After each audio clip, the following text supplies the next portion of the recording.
The given Java program implements a zoo inventory system that allows users to manage animals inside the zoo.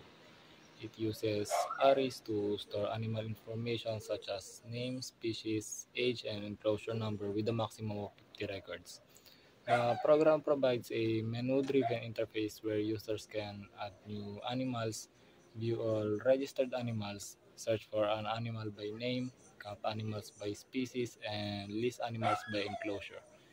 Input validation ensures that names and species contains only letters, ages are integers, and enclosures are restricted between 0 to 4. The system continues to run in a loop until the user selects the exit option.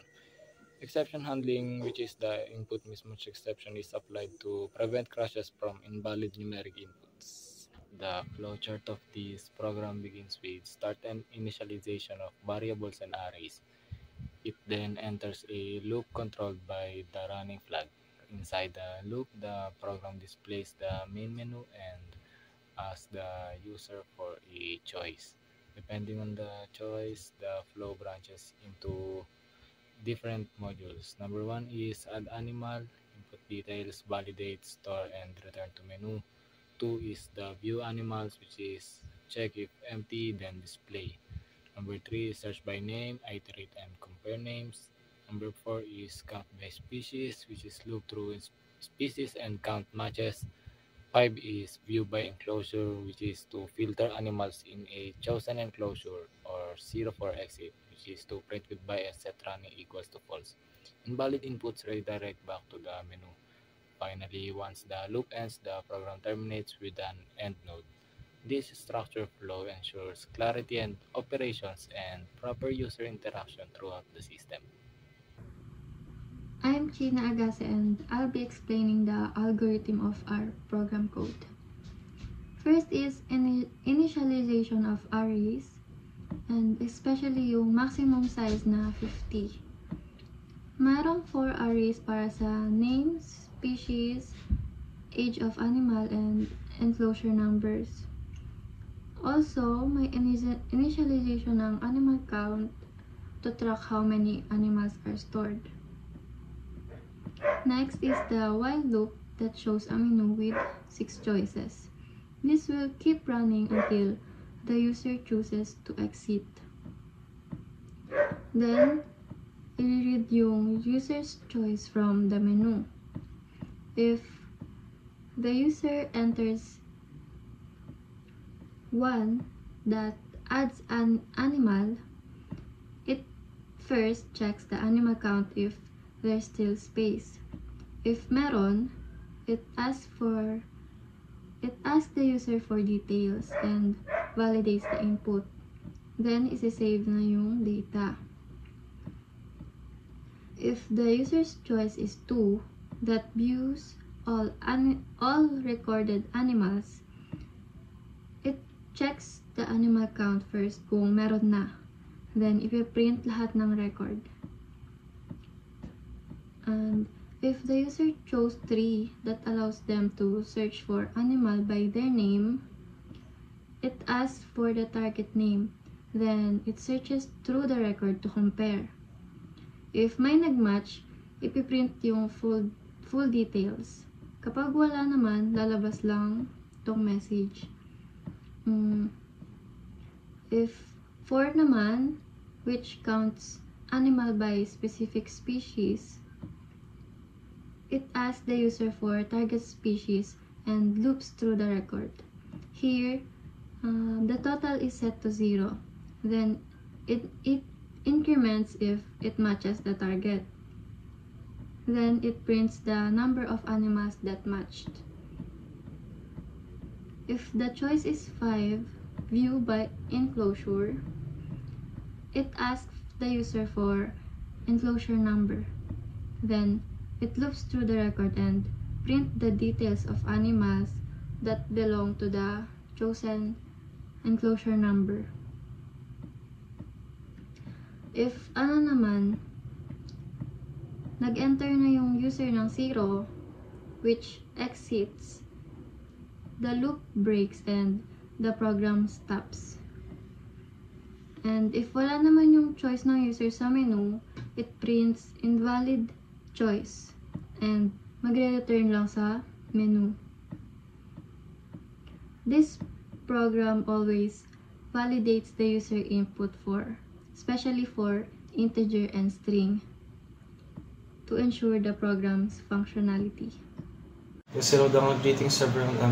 I'm here to explain the source code of our project, the Zoo Inventory System. As you can see here in our code, inside the public static void main, or our main method, we have a scanner class, a final declaration of max animals is equals to t. This means that the maximum number of animals that the system can hold is 50.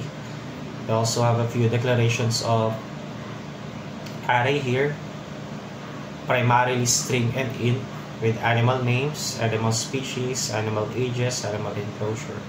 These store names of animals, store species, store ages, and enclosure numbers. We also have a animal count tracker here, a boolean from running. Boolean running is equals to. This dictates the flag used to control the main program of the loop. If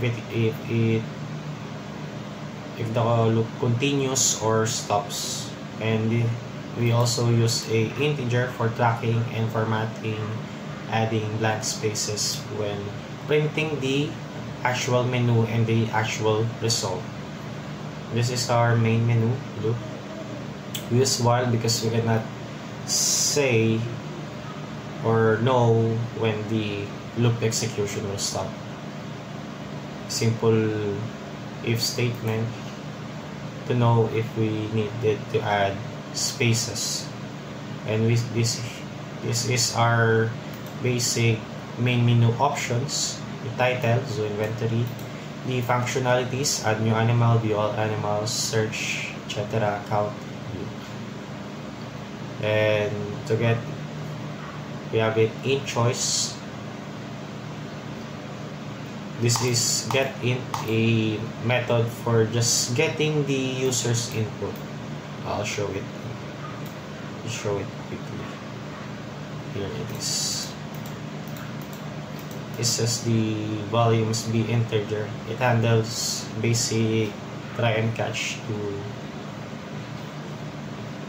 to bypass the input mismatch exception. It's here.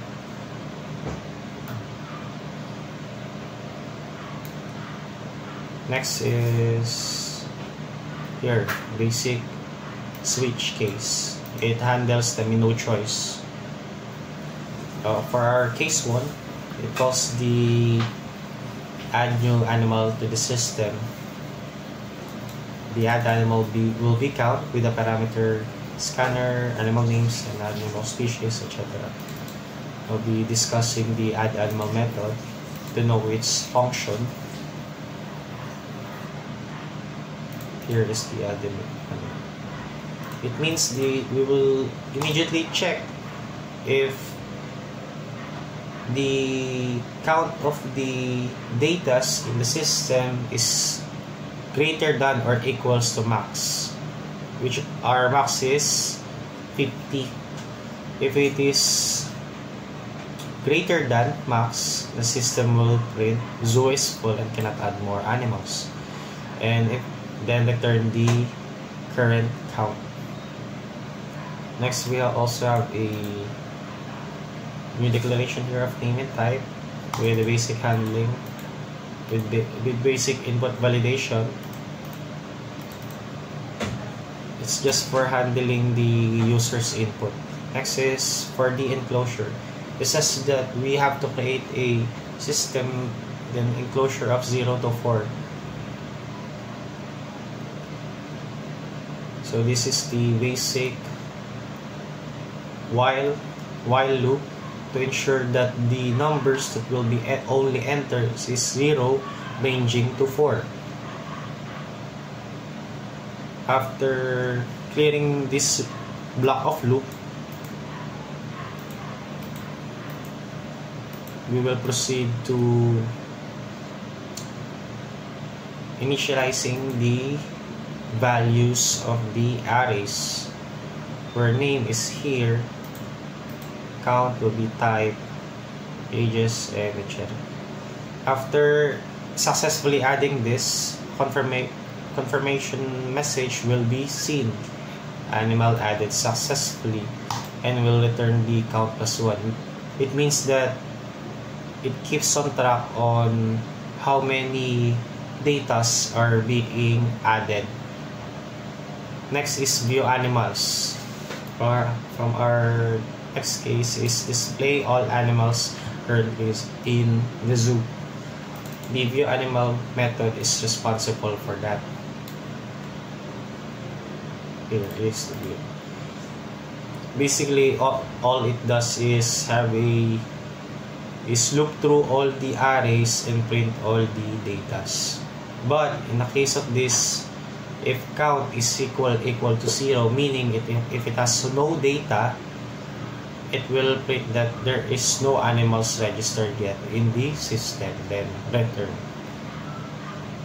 If so, if this is false, it will just print all the animal details. Next method is for search by name. Search by name. It has a parameter of scanner because we'll be inputting a string to find a name in the data. To get it, we just call our method for getting the inputs using the get string, and we'll also have a boolean count that will track if the name is existing in the inventory. We'll be just using a basic loop or linear search to iterate the data on it. It's not case sensitive because we use a method to equals ignore case. If the current name index is equal to search name that we type in, it will just execute this code of block, and found will be equals to true. After executing and finding every data that matches, we'll end the loop and go here. If it is true, this will not be executed. Next is count by species. The method name of count by species. We have a string here, search species. We utilize again the get string for the usability, and we also have a control variable here or tracker to know the total of species in this loop. Just like that, it also has a basic for loop to iterate in the data. We also use a equals ignore case to ignore the cases inside. If the user types in a lower or uppercase, it will handle it flawlessly. After that, it will print, display the results here. Next is view by enclosure. What does this method do? It displays all animals in a specific enclosure with a parameter of scanner, because we'll be inputting the enclosure number for it to know what animals are in that specific number. Also here, declare a variable int with the int. Utilize again the get int for getting this for much more structurized. We also have a boolean found here to know if there is such animals in that enclosure. If they are found, it will be printed out with a basic for loop structure again. It's just iterating linear. This is linear search. It says here that enclosure index is equals to search enclosure. Remember that here we're just comparing a number. If it matches code of inside the if, it will be executed. If not, it will just bypass it and proceed again. If it is false, this will be notified. No animals are in that enclosure. This is our basic input handling, and when we run the program and test it,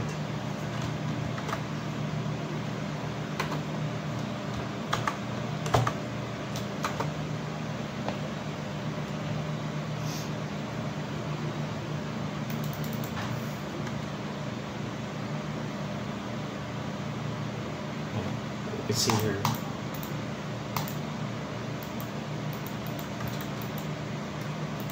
And this is the basic process of our program, the source code, and the next presenter will be explaining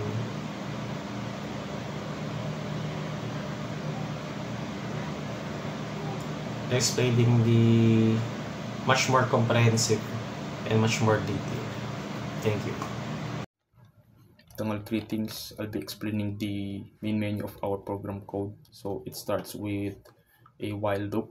So while the running condition is true, it keeps displaying the main menu until the condition becomes false. And this displays the main menu options where the user can choose from 1 to 5, 0 for exit. Then this is the variable choice. So this lets the user enter a number from 1 to 5. Then it also uses a getInt method, which validates which makes sure the user inputs a valid integer. And so moving on to the decision making, we use a switch case. So this basically handles the main menu choice. So starting from case 1, which is call a method to a new animal to the system, which is add animal, and here are the parameters of this method. Case 2, which displays all animal currently in the zoo, called view animals. Case 3 searches an animal by its name, so it's called search by name.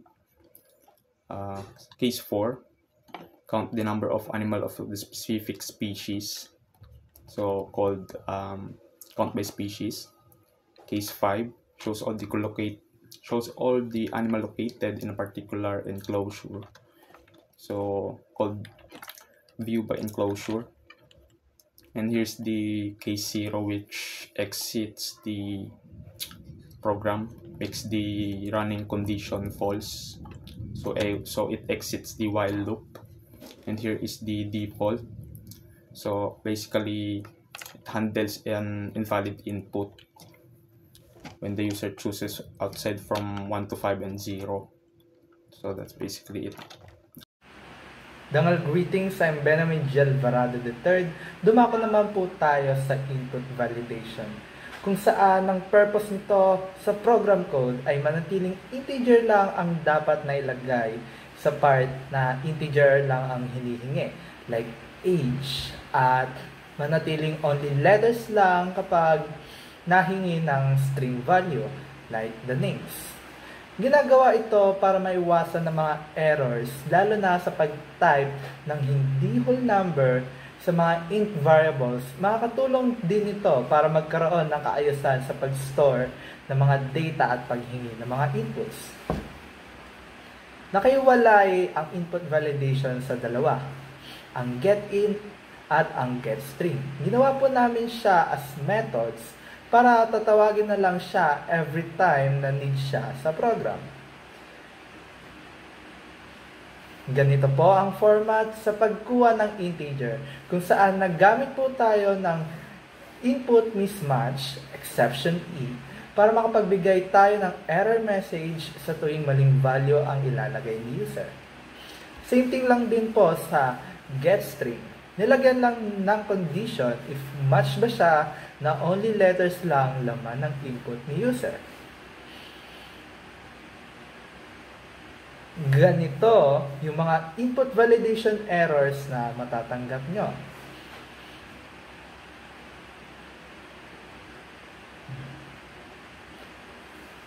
At dyan na po natatapos ang aking parte. Dumako naman po tayo sa sunod na magre-report.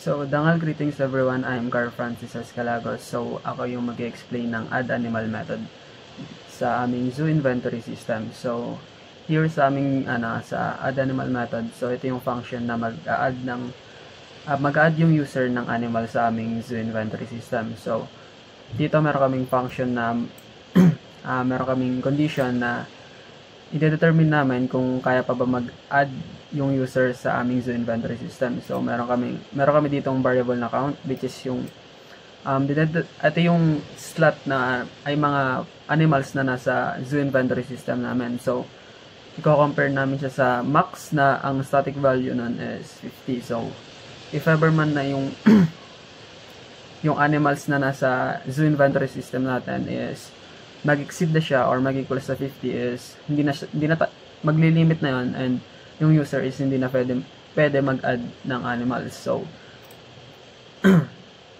if ever man, for example, yung user, yung count natin is yung zoo inventory system natin is meron na siyang laman na 50. So, since equals na siya dun sa max natin ng value is 50, mag-i-input na, ito na yung lalabas nun kasi bawal na siya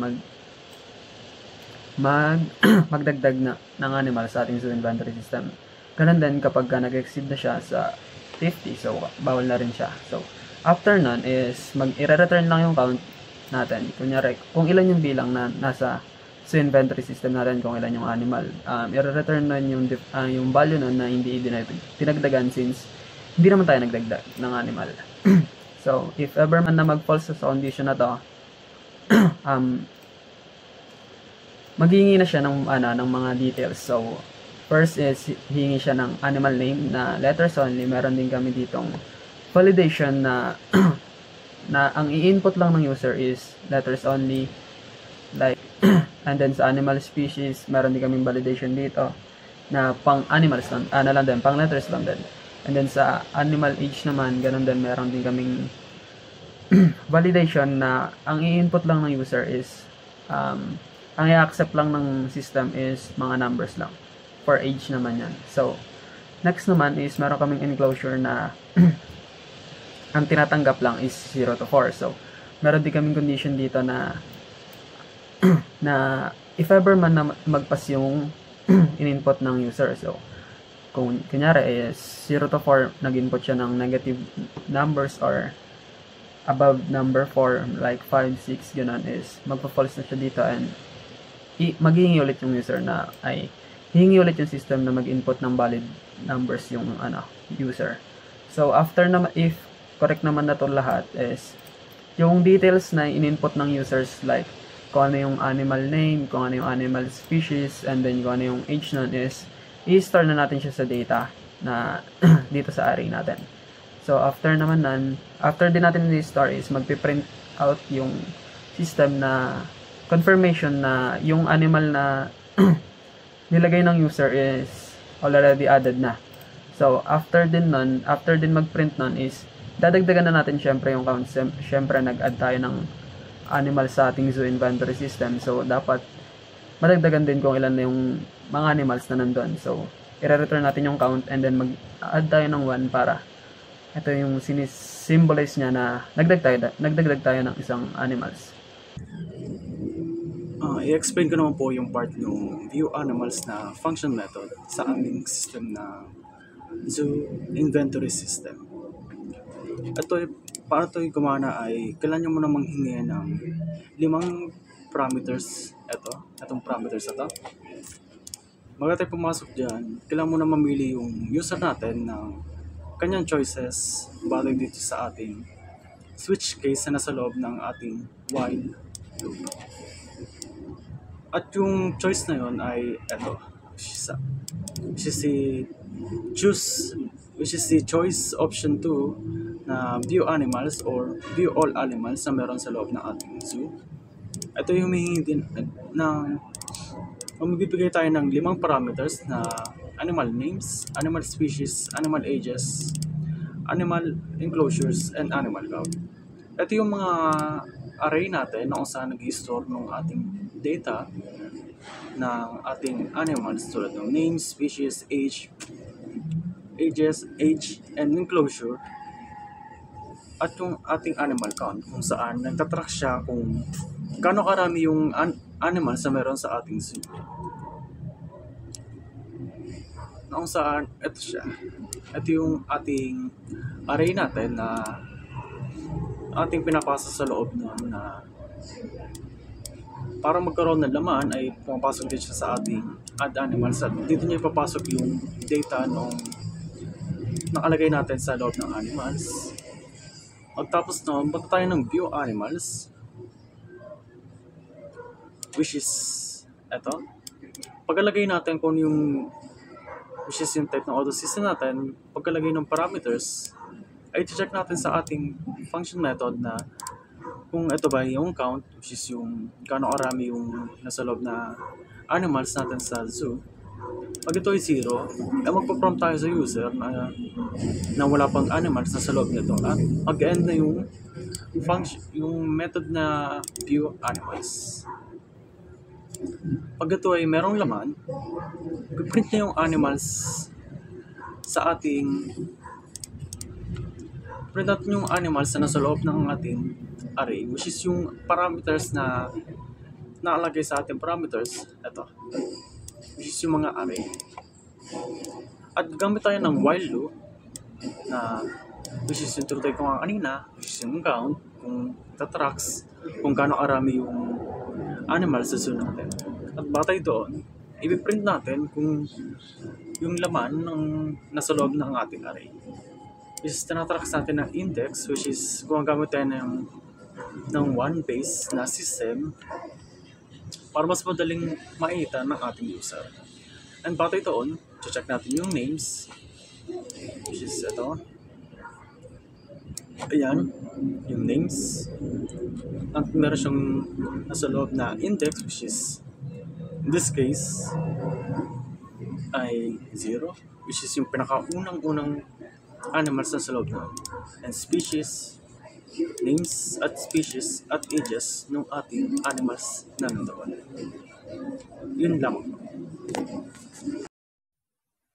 Dangal greetings, I'm Angel Banyago and I'm here to present option number 3 or search animal by name. First, the program will ask for input using getString. Then after that, the for loop, it checks each name in the array. Then the equals ignore case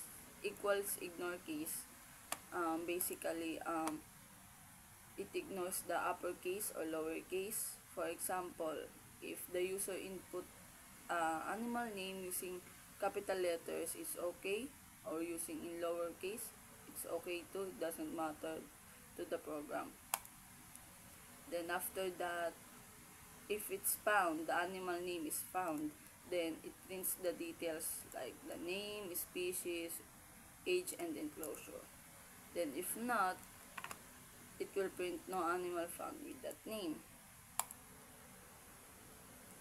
For example, I already add animals, the elephant and the dolphin.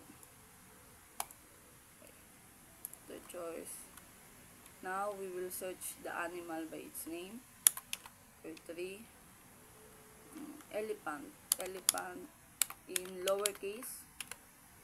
It found the elephant. Name elephant, species mammals, age 40, enclosure 1. Let's try the dolphin in capital letters. Number 3.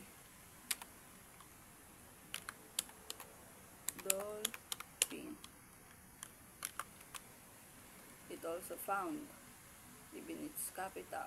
Dolphin species, mammals, age 20, enclosure 2. Last one, let's try dog. Grade 3, dog. It says that no animal found with that name because I didn't put dog in the add new animal. That's all for the option number 3. So, greetings everyone. I'm Christian J. Bahamonde and ako po mag-explain ng searching species of how many. So, here, dito po tayo sa count by species method. So, tinawag po natin yung scanner and then yung string which is array na nag-hold po ng mga species natin. And then yung count which is kung gaano karami po yung laman ng mga hayop sa zoo inventory po natin. so starting po, nag-declare po tayo dito ng string which is name search species para dito po papasok yung string na species na gusto nating i-search. And then gumamit po tayo ng getString method which is ginawa na po natin sa baba, and then scanner, and then yun, pinapaman po user. Then magde-declare po tayo ng in total declare the 0 or default. So here, dito po sa for loop, which is dito po mangyayari yung function na counting how many times the species appears. So starting po for loop index 0 which is starting point, i-iterate niya po yung current count po natin, and then papasok po siya dito sa if statement na mag-check po which is yung array na species po natin, i-loop po natin siya hanggat mag-equal po siya dun sa string po natin na search species. And then gumamit po tayo ng equals ignore case para i-ignore po yung mga capital letters and ganun something po. And then mag-i-increase po yung total count natin which is magagamit po natin sa pagdi-display. So here, andito na po tayo sa printing which is dito po makikita po natin yung total count of ilang animals po yung andun sa species na sinearch natin. And then ito po yung species na sinearch natin. I'm Rolf Kenneth D. Belia, and I'll be explaining the method view by enclosure that lets the user check which animals are inside a specific glue enclosure. It first asks the user to enter enclosure number. Then if the user already entered, it loops through all the stored animals and check if their assigned enclosure matches the input. If matches are found, it prints the animal's name, species, and age. Otherwise, if no animals belong to that zoo enclosure, it displays a message saying enclosure is empty. This way, the program helps organize and view animals based on their enclosure.